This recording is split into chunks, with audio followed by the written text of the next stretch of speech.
If you stand on the quiet banks of the Sava River today, you might think you've found peace. The water glides past open fields and reeds sway in the wind. Birdsong drifts across the air. And then, out of nowhere, something enormous rises from the horizon. A grey monument shaped like a giant flower, its petals stretching toward the sky as if frozen mid-bloom. It is beautiful, but it was built on horror. Beneath your feet lie the bones of tens of thousands. Men, women, children. Their cries were carried away by this same river, and their ashes mixed with its soil forever. And their stories for decades waited to be told. This is Jasenovac, one of the darkest places in all of Europe's history. A camp where neighbours killed neighbours. A camp so brutal that even Nazi officers, hardened by years of genocide, described it as a slaughterhouse run by madmen. But the most chilling truth is this. Jasenovac was not a Nazi camp. It was not built by the SS. It was created and run by the Ustaša, the fascist rulers of the so-called independent state of Croatia, the NDH. It was one of the only concentration and extermination camps in Europe operated entirely by collaborators, without German supervision. Here, the Nazis didn't need to send their engineers or their gas chambers. The killing was done by hand, with knives, hammers, axes, and fire. It was a genocide carried out in the name of purity, of faith, of nationhood, and it revealed in its most terrifying form what happens when hate becomes government, when ideology replaces empathy, and when human beings are taught that other human beings do not deserve to live. To understand how Jasenovac came to be, we must travel back to a world already cracked by resentment. After the First World War, the new kingdom of Yugoslavia was born, a fragile union of Serbs, Croats, Slovenes, and others gathered under one flag. But unity was an illusion. Beneath it ran deep divisions, rivalries, and wounds that never healed. Many Croats felt dominated by Belgrade, believing their culture, their identity, their independence had been swallowed by the Serbian monarchy. Out of that anger, in 1929, a violent movement was born, the Ustaša, a radical nationalist organization founded by Ante Pavelić, a lawyer turned extremist who dreamed of an ethnically pure Croatia. His followers were young, fanatical, and convinced they were chosen to redeem their nation through blood. They plotted in secret, trained in exile, and learned the methods of fascism from Mussolini's Italy and Hitler's Germany. The Ustaša believed that to build a new Croatia, they had to destroy the old one and everything in it that wasn't purely Croatian. To them, Serbs, Jews, and Roma were not neighbours, but enemies of the state. They preached hatred in the language of faith, wrapping their violence in religious symbols. They claimed to fight for God and homeland, but what they built was hell. When Nazi Germany invaded Yugoslavia in April 1941, their dream became reality. In just 11 days, the kingdom collapsed. From its ruins, Hitler and Mussolini carved out puppet regimes. One of them was the so-called independent state of Croatia, the NDH. It included most of today's Croatia and all of Bosnia and Herzegovina. And at its head stood Pavelić, now returned from exile, saluted as the Poglavnik, the leader. Almost immediately, the new government declared war on its own people. Within weeks, new racial laws were announced. Serbs were stripped of rights and forced to wear blue armbands. Orthodox churches were burned to the ground. Entire villages were surrounded and set ablaze. The regime's ministers openly boasted of their plan: to kill 1/3 of the Serbs, convert 1/3 to Catholicism, and expel the rest. Jews were targeted under Nazi-inspired racial decrees. Their homes and shops were seized. Men were arrested first, then women and children. The Roma, labelled parasites, were hunted like animals, executed without record or trial. The Ustaša did not hide their cruelty. They celebrated it. Newspapers printed photographs of their militias standing over dead bodies. Priests blessed troops before massacres. They called it cleansing the homeland. But scattered killings in the countryside weren't enough. They needed somewhere to send prisoners, to hold them, break them, and erase them. Somewhere remote, isolated, easy to control. Somewhere the world would not see. In August 1941, they found it, a stretch of flat land along the Sava River, surrounded by swamps and crossed by a railway line. The perfect place for a camp. A place called Jasenovac. Officially, it would be called a labour and detention camp. In reality, from the moment the first fences were built, it was a place of death. The first prisoners, mostly Serbs and Jews, were forced to build their own prison. They dug the ditches, raised the barracks, strung the barbed wire that would later hold them captive. Within weeks, people were already dying of exhaustion, beatings, and disease. By the end of 1941, Jasenovac had become a complex, a chain of 5 camps spread along the river, each with a different purpose. The first 2, near the villages of Croatian and Brocic, flooded often and were soon abandoned. The third, Camp 3, the brickyard at Ciglana, became the heart of the killing machine. Camp 4 at Kozara handled forced labour. Camp 5 at Stara Gradiška imprisoned women and children. Together they formed a world unto themselves, a closed system of horror that survivors would later call the Balkan Auschwitz. But Jasenovac had no gas chambers. Its cruelty was not industrial, it was personal. Death here came face to face, one victim at a time. At the top of this world stood Vjekoslav Max Luboric, one of Pavelić's most loyal men. He had studied Nazi camp systems, but decided they were too mechanical. He believed killing should be intimate, an act of patriotic duty carried out by hand. Under his command, Jasenovac became a theatre of sadism. Guards forced prisoners to sing Ustasha songs as they worked. They held contests to see who could kill the most victims in a night. One guard, Petar Brzica, reportedly cut the throats of over 1,000 prisoners with a curved knife known as the Srbošček, the Serb cutter. The prize for his victory was a gold watch. Such horror is almost impossible to imagine, but at Jasenovac it was routine. The Ustasha saw it as purification. The Germans, who visited occasionally, were horrified. In reports back to Berlin, they described the camp as a slaughterhouse of unimaginable brutality. For the prisoners, there was no logic, no mercy. Death came at random, in work, in roll call, in sleep. They lived between moments of terror and silence, trying to survive one more day. Every morning they were driven from their barracks before dawn, beaten and counted in the freezing cold. They worked in the brickyard, in the fields, in workshops making uniforms and boots for the army. Work was punishment, not production. If someone fell behind, they were shot. If someone collapsed, they were dragged to the river. Food was almost non-existent, a thin soup of rotten vegetables, a crust of bread made with sawdust. People fought over crumbs. They ate grass, bark, even the flesh of the dead. Hunger became another form of torture. Slow, deliberate, and merciless. Disease swept through the camp like wind through an open door. Typhus, dysentery, tuberculosis, each took its toll. The smell of decay never left the air. Prisoners joked grimly that you could tell who would die next by the colour of their skin, a grey-yellow pallor that crept over the body days before death. At Stara Gradiška, the women's camp, the suffering reached new depths. Guards, including some women, like Nada Luboric and Mira Shakic, inflicted horrors with the same zeal as their male counterparts. Mothers watched their children starve. Infants were drowned or thrown against walls. Witnesses described piles of tiny bodies, the ground soaked in blood.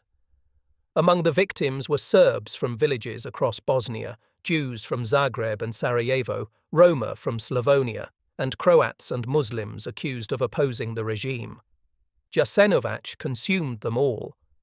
Yet even here, amid the darkness, fragments of humanity flickered. Prisoners shared bread, whispered prayers, taught each other poetry and songs. In secret, priests held services, rabbis murmured prayers for the dead, and partisans whispered of revolt. Faith became rebellion, compassion became defiance. And somewhere beyond the barbed wire, the river kept flowing, carrying with it the ashes and the stories of the dead. The camp grew like a living wound. Every month new prisoners arrived, Serbs from Bosnia and Kordun, Jews from Zagreb and Osijek, Roma families dragged from their homes, and Croats or Muslims accused of betraying the state. Each transport brought more faces, more names that would never be remembered. The trains came rattling across the flatlands, each car packed with people gasping for air, pressed together until they could barely move. When the doors slid open, the sunlight was blinding. Guards shouted orders, beating anyone who stumbled. The first thing the prisoners saw was the smoke, black plumes rising from the brickyard. Few understood what it meant. Inside Jasenovac, there were no formalities, no numbered tattoos, no bureaucratic record-keeping like in the German camps. Death here was not organized. It was improvised. The Ustasha took pride in doing their killing by hand. They said it proved courage. They called it manual work. Firearms were expensive, so they used knives, clubs, and hammers. Prisoners were tied together and led to the edge of pits, their throats cut one by one. Others were drowned in the Sava, shot in the head, or beaten until their bodies went limp. The killers worked fast, singing songs, shouting slogans. They called their victims vermin, garbage, animals. Each evening, the river ran dark with blood. Villagers downstream learned to avoid fishing near Jasenovac. They said the water had a taste, metal, ash, and something they could never describe. For the prisoners still alive, life was an endless loop of labour, hunger, and terror. They woke before dawn to the sound of blows, were counted for hours, and then marched to work under the gaze of guards who could kill them on a whim. They carried bricks, built dikes, repaired rail lines, all with bare hands and hollow stomachs. The Ustasha had a word for those who could no longer stand, invalids. It meant dead. When a man collapsed, 2 guards dragged him away. You didn't ask where, everyone knew. At night the barracks were silent except for the moans of the dying. Rats scurried between bunks, feeding on the bodies. Prisoners whispered prayers or recited poems in the dark, not to comfort themselves, but to remember they were still human. Hunger was constant. It hollowed the eyes and slowed the mind. Men fought over scraps, licked the insides of soup bowls, chewed wood chips for the taste of something solid. Those caught stealing food were executed in front of everyone. But hunger makes people fearless. It strips away everything except the will to survive. One survivor later said, "In Jasenovac, hunger was our religion. It taught us what it meant to be alive and what it meant to die." The guards used humiliation as another weapon. Prisoners were forced to crawl on all fours, bark like dogs, or sing patriotic songs while carrying corpses. They were told to applaud after executions, to cheer their captors. One night they were ordered to perform a mock wedding. The bride and groom were later killed as the guards laughed. In the eyes of the Ustasha, this was entertainment. They had become spectators in their own cruelty.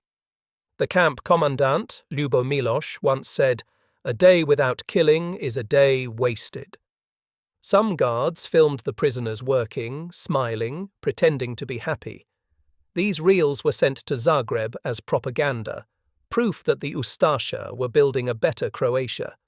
The truth was hidden behind the lens. Everywhere in Jasenovac, the line between work and death blurred. The brickyard was both a factory and a graveyard. The tannery produced leather goods for the army, belts, boots, and gloves, sometimes made from human skin. The smoke from the kilns carried the stench of burning flesh. In Stara Gradiška, the women's camp, nightmares became daily reality. Mothers clutched their children as guards tore them apart. Some tried to hide their infants under their clothes, muffling their cries until they suffocated. Others watched their children die from starvation or disease, powerless to help. One woman recalled, "My son died in my arms. I couldn't bury him. I just held him until he was cold, and they came and took him away." Another survivor said, "We forgot how to speak. Words had no meaning. Only the sound of the river. That was real." The Sava River, winding peacefully past the camp, was both witness and accomplice. The Ustasha threw bodies into it daily, sometimes bound in pairs, sometimes weighted with stones. The current carried them for miles, washing ashore near villages. Fishermen pulled up corpses in their nets. They stopped fishing altogether. Even German officers stationed nearby complained. Reports sent to Berlin described indescribable barbarism and warned that such brutality could damage the reputation of the Axis. But Pavlich ignored them. For him, the killings were not excess, they were policy. By 1942, the camp had become a machine of annihilation. Trains arrived from all over the NDH. Entire Serb villages from the Kozara region were wiped out, men sent to Jasenovac, women and children to Stara Gradiška. Few were ever seen again. The commandant of the time, Dinko Šakić, ran the camp like a business. He kept ledgers, tallied prisoners, and filed reports to Zagreb. The efficiency hid the horror. Beneath the paperwork was murder on a scale that defied comprehension. The Ustasha didn't just want to kill, they wanted to erase. Upon arrival, prisoners were stripped of their names and given crude markings, a letter for nationality, a number for identification. Serbs wore P for Orthodox, Jews G, Roma C, political prisoners K. The guards rarely used these letters. They preferred to call the prisoners filth. The destruction of identity was deliberate. By denying names, they denied existence. By forcing prisoners to participate in their own degradation, they broke their will to resist. But even in that nightmare, resistance lived. People shared stories, whispered songs from their villages, prayed together. In secret, they formed small circles, groups of defiance that planned escapes, traded information, or simply promised to remember each other if one survived. A Serbian priest, caught praying with a group of prisoners, was asked by a guard where his god was now. The priest replied quietly, "Here between us, still alive." Some prisoners taught each other languages, poetry, or arithmetic, as if knowledge could keep the darkness away. They carved names into the walls, hid messages in bricks, wrote letters they knew would never be sent. Every act of memory became a weapon against oblivion. In the women's barracks, a few mothers taught the children songs, though most were too weak to sing. They told them stories about home, about rivers that weren't filled with death, about stars they could no longer see. It was the only inheritance they could give. And yet, as the killings intensified, the world outside barely knew Jasenovac existed. There were no Red Cross inspections, no Allied reports, no neutral observers. The camp lay hidden behind the fog of war and the silence of complicity. Only fragments escaped, rumours carried by partisans, letters smuggled out by escaped prisoners, whispers in foreign newspapers. But even when the truth reached Europe, few believed it. The stories seemed too terrible, too grotesque to be real. One British intelligence officer later wrote, "The accounts from Croatia surpass even those of the Reich. It is horror beyond imagination." As 1943 dawned, the war began to turn. The German defeat at Stalingrad, the Allied invasion of Italy, and the growing strength of Tito's partisans all signalled the approaching end of the Axis. But for those trapped in Jasenovac, it only meant more death. The Ustasha, sensing their time was short, accelerated the killings. They feared uprising, exposure, revenge. Entire transports were slaughtered upon arrival. The pits at Gradina filled faster than they could be covered. Gradina, across the river in Bosnia, was the largest killing ground in the Jasenovac complex. Here, prisoners were taken in trucks, forced to dig enormous trenches, and executed in batches. The ground trembled for days after a massacre. Villagers said that when it rained, blood rose from the earth. Witnesses described scenes of incomprehensible cruelty. Women forced to dig their own graves, children thrown alive into pits, priests blessing the murderers as they worked. Sometimes guards made prisoners bury their friends, then executed them too. The killing was so relentless that it became routine. One survivor recalled, "We stopped crying. Tears didn't come anymore." As the months passed, the Ustasha began burning bodies to hide evidence. The air filled with smoke and the stench of charred flesh. Prisoners were forced to dig up old graves, to stack bones and corpses on pyres, and then burned alive to complete the work. The flames rose high over the river. The sky glowed red at night, and the smell never left. Inside the camp, disease devoured the living. There were no doctors, no medicine, no rest. People died standing, their bodies too weak to fall. Those who survived the winter looked like ghosts, eyes sunken, skin grey, their ribs sharp as knives. The guards no longer needed excuses to kill. They did it out of boredom, out of fear, out of habit. The line between victim and executioner blurred. Some capos, prisoners given small privileges, became as brutal as their masters. Others used their positions to smuggle food or protect the weak. In Jasenovac, morality was inverted. To live was guilt. To die was release. By the end of 1944, the camp was collapsing from within. Supplies ran out. The guards themselves were starving. The war was closing in. Soviet troops from the east, Allied bombers from the sky, and the Yugoslav partisans advancing through the forests. The Ustasha knew what awaited them if captured. They began burning documents, dismantling buildings, and killing witnesses. But among the prisoners, a different fire was spreading, the fire of revolt. At night, in whispers, they began to plan. They had no guns, no bombs, only shovels, hammers, and courage. They studied the guards' routines, the watchtowers, the fences. They knew it was suicide, but to die fighting was better than to die kneeling. One prisoner, a former teacher named Ante Bakotic, told his comrades, "If we cannot live as men, then we will die as men." The winter of 1944 was a graveyard of hope. Snow covered the camp like a shroud, muffling the cries of the dying. The wind off the Sava carried the smell of decay, mixed with ash from the crematoriums that burned day and night. Inside Jasenovac, the living moved among the dead, half ghosts wandering through a world that no longer belonged to the living. The Ustasha had stopped pretending. The war was slipping away from them. The Germans were retreating, the Italians defeated, and the partisans growing stronger by the day. In Berlin, the Reich itself was collapsing, and the Poglavnik, Pavelic, knew that the noose was tightening.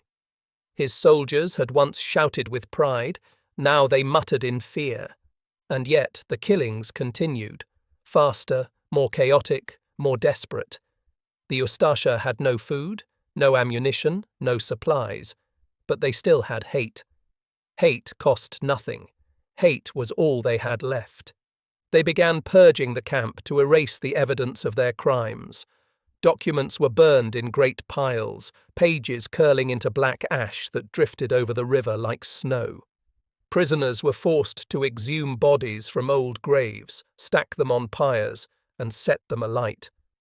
The smell hung heavy for miles. Some of the prisoners broke down, unable to continue. The guards shot them where they stood. At night, the horizon glowed red from the fires. The sky seemed to burn. Those who could still speak whispered that the world outside must be ending too. But amid that darkness, the spark of rebellion caught flame. It began quietly, as all revolutions do, in whispers between work shifts, in glances exchanged during roll call, in words scratched on scraps of paper. They knew the Ustasha would soon liquidate the camp. The front was approaching. The Poglavnik would not risk leaving witnesses. The prisoners were starving, diseased, broken, but they were not ready to die in silence. Among them was Ante Bakotic, a teacher from Sinj, captured years earlier for his resistance work. He had become one of the moral pillars of the camp, calm, determined, a man who reminded others of what it meant to be human. As the Ustasha grew more erratic, Bakotic began to gather small groups of trusted prisoners. They met secretly in the workshops, pretending to fix tools while whispering their plans. They had no weapons, only hammers, shovels, and knives fashioned from scrap metal. But they had knowledge. They studied the guards' routines, the weak points in the fence, the timing of the patrols. They memorized the location of every machine gun tower and planned how to overwhelm them. The idea was simple. When the moment came, they would rush the gates. Some would die, most would die, but maybe a few would break through. Maybe a few would live to tell the world what Jasenovac really was. For weeks, they waited for a sign. The guards became more nervous, the shootings more frequent. Prisoners were being executed by the hundreds. Every day, smoke rose from new pits. Every day, the sound of gunfire came closer from the distance, the partisans advancing through Bosnia, the thunder of the Red Army echoing beyond the mountains. In early April 1945, rumours spread that Pavelic had fled Zagreb. The Ustasha officers in the camp started packing. Trucks were loaded with stolen goods, watches, jewellery, gold teeth ripped from corpses. The guards laughed less, they drank more. They looked over their shoulders when the wind carried the sound of artillery. The prisoners knew what that meant. The end was coming, and before it came, the Ustasha would kill them all. On the night of April 21st, 1945, Bakotic and his comrades made their final preparations. They divided the remaining prisoners of Camp 3 into groups. There were about 600 left. Skeletal, exhausted, many unable to stand. Some could barely speak. But when Bakotic told them the plan, a silence fell across the barracks. No one objected. They knew they were already dead. The only question was how they would die. Dawn came cold and pale. The Sava River was a sheet of grey ice. Smoke drifted from the burned-out workshops. In the distance, artillery rumbled like thunder. The prisoners were ordered to assemble.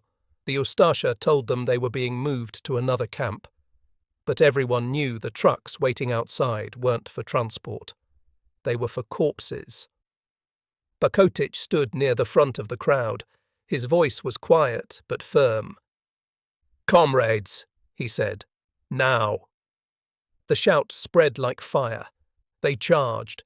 Hundreds of emaciated men hurled themselves at the fences, wielding hammers, shovels, planks, anything they could find.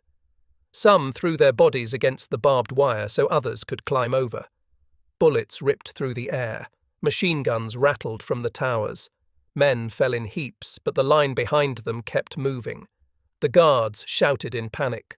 Smoke filled the air. The prisoners broke through the first fence, then the second. The gates splintered under the weight of bodies. Those who reached the river dove in, bullets striking the water around them. Some drowned, pulled under by exhaustion or by the weight of their comrades. Others made it to the far bank, crawling through mud and reeds toward the trees. Behind them, the camp burned. The barracks, the workshops, the offices, all set ablaze by the retreating Ustasha.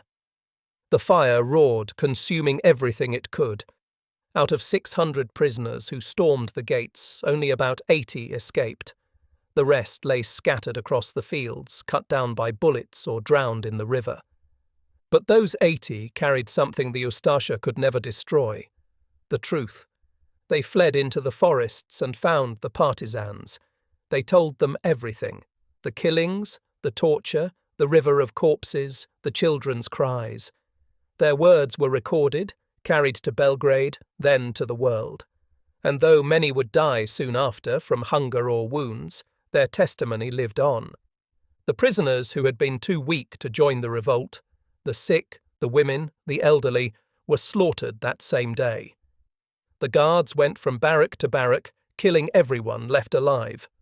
Then they poured gasoline over the remaining buildings and set them on fire. By nightfall, Jasenovac was a furnace. Flames climbed into the sky, turning the river orange. The heat was so intense that the wooden watchtowers collapsed. The wind carried sparks miles away. Villagers in the distance said the sky itself seemed to scream. When the last fires died, nothing remained but ashes. The Ustasha fled west, dragging their stolen treasures with them.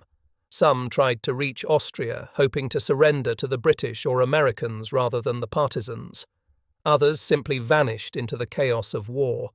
But their crimes could not be buried with the camp. On May 2, 1945, soldiers of the Yugoslav partisan Fourth Army reached the ruins of Jasenovac.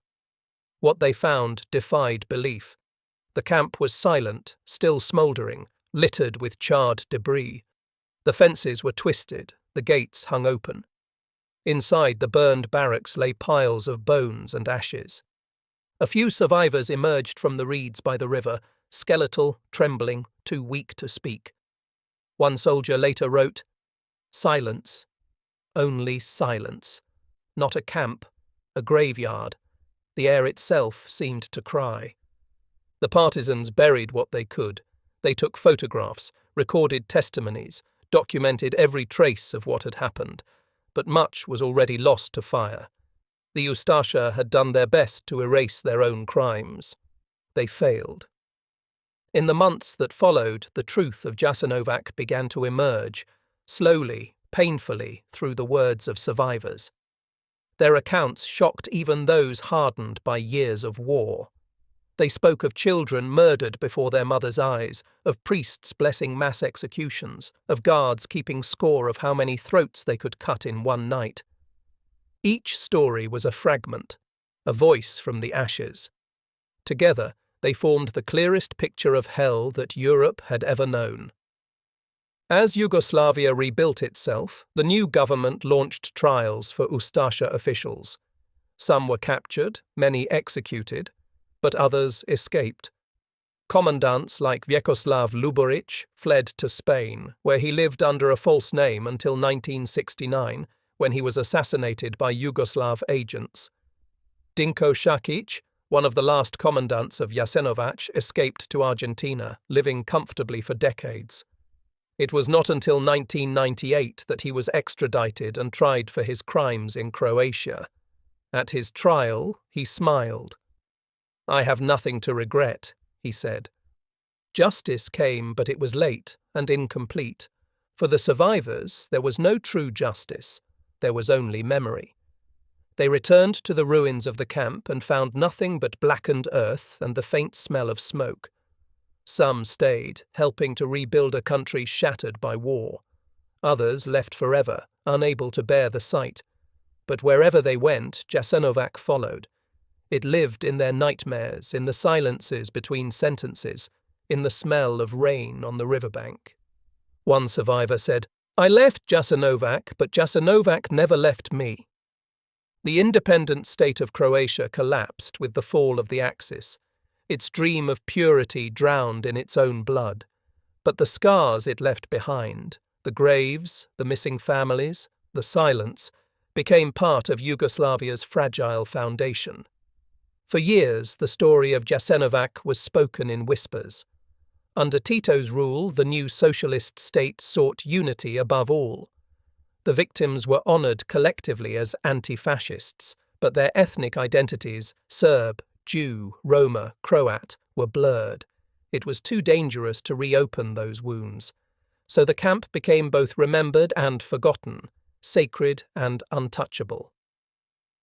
In 1966, a new monument rose on the site, the Stone Flower. Designed by the architect Bogdan Bogdanović, it was unlike any memorial in Europe. Made of grey concrete, its petals curve upward, massive and silent, as if reaching for light from the depths of darkness. Bogdanovich said he built it not as a monument to death, but to life. A flower that grows from ashes. Around it stretch open fields and quiet ponds where the camp once stood. Beneath them lie mass graves, over 80 known sites, each containing hundreds, sometimes thousands, of bodies. The river still runs beside them, calm and indifferent. Each year, survivors and their descendants gather there. They stand in silence, facing the wind, listening to the rustle of reeds. They read the names, thousands of them, carved into stone and paper, reciting them like a prayer. The air is filled with many languages, Serbian, Croatian, Romani, Hebrew, and with something deeper than words, the shared grief of remembering. The museum nearby holds the last relics of those who perished: a child's shoe, a wooden spoon, a fragment of a photograph, a torn letter. Each object is a universe. Each speaks in its own quiet voice. Even today, the truth of Jasenovac is not safe. Memory remains a battlefield. Some seek to deny or minimize what happened, to twist history for politics or pride. But the land remembers. The soil remembers. Every time the river floods, it brings bones to the surface. To stand at Jasenovac is to stand at the edge of what humanity can endure, and to understand what must never be allowed again. As the years pass, the survivors grow fewer. Their voices tremble, but their stories still cut through time. One woman, who was 14 when she entered the camp, said softly, "They took my family. I thought I was the only one left alive. But every time I tell my story, they live again." That is what remembrance means. Not numbers or statistics, but names, faces, and stories. Every time the truth is spoken, the dead rise in memory.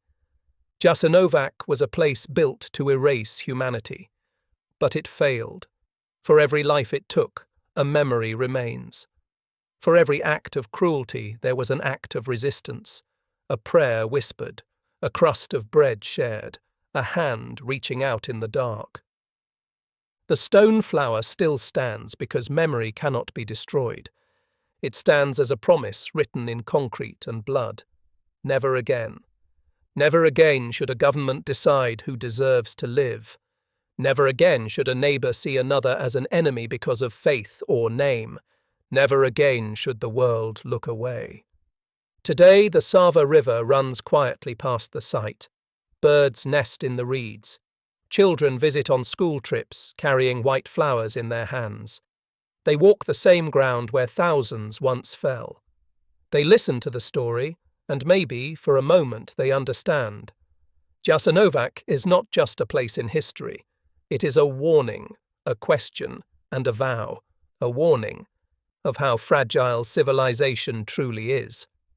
A question of how far hatred can go when unchecked, and a vow that those who died here will never be forgotten. As long as the river flows, as long as the flower stands, the memory of Jasenovac will live. And through that memory, so will we, the living, bound by the duty to remember and by the responsibility to ensure that such darkness never returns. Because the past is not gone. It waits, silent, beneath our feet, in the soil, in the air, in the water. And it whispers every time we forget, remember. If you found this video meaningful, please like, share, and subscribe. Your support helps more people hear and remember these stories.